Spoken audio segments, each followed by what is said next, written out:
రేవంత్ రెడ్డి గారు, మేము కొండారెడ్డిపల్లెలో రుణమాఫీ ఎంతమందికి జరిగింది, ఎంతమందికి జరగలేదు అని చూపించేందుకు, అక్కడ ఏం జరుగుతుంది అనేది చూపించేందుకు మాత్రమే పోయినాం మేము. నిజంగా రుణమాఫీ జరిగితే జరిగినోళ్ళు జరిగిందని చెప్తారు, జరగనోళ్ళు జరగలేదని చెప్తారు. దానికోసం మీకు ఎందుకంటే అంత భయం? జర్నలిస్టులను ఆపాల్సినటువంటి అవసరం ఎందుకు వచ్చింది మీకు? మా మీద అటాక్ చేసిర్రు. అక్కడ మేము పోలీస్ స్టేషన్కి పోయి కంప్లైంట్ ఇచ్చినాం. మధ్యలో ఫీడ్ కోసం ఆగి వస్తూ ఉంటే 2 బండ్లు మమ్మల్ని ఫాలో అయినాయి. మధ్యలో వెళ్దండి పోలీస్ స్టేషన్కి వచ్చి ఆగడం జరిగింది. ఇక్కడ పోలీస్ స్టేషన్లో కూడా పోలీస్ స్టేషన్లకి లోపలికి ఎంటర్ అవుతున్నప్పుడు చెయ్యి ఇట్లా నా మీదకి కొట్టడానికి వచ్చిండు.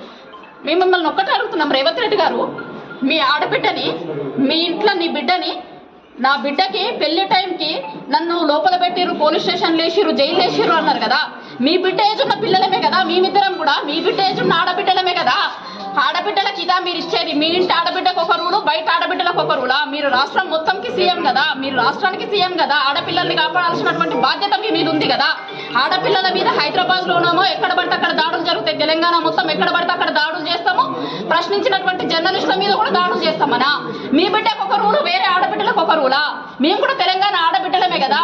నీ బిడ్డ పెళ్ళిన్న రోజు మా బిడ్డ పెళ్లిని ఉంచుకొని మేము స్టేషన్లో ఉంచి, పోలీస్ స్టేషన్లో ఉంచి మమ్మల్ని అన్నారు కదా. మరి మేము ఆడబిడ్డలం కాదా? మేము పోలీస్ స్టేషన్లో కూర్చోవాలా? ఇవాళ రక్షణ కోసం రోడ్ల మీద బయటికి మేము హైదరాబాద్కి వస్తూ ఉంటే మమ్మల్ని అడ్డగించి మా మీద దాడులు చేస్తే పోలీస్ స్టేషన్లో రక్షణ కోసం తలదాచుకోవాల్సినటువంటి పరిస్థితి.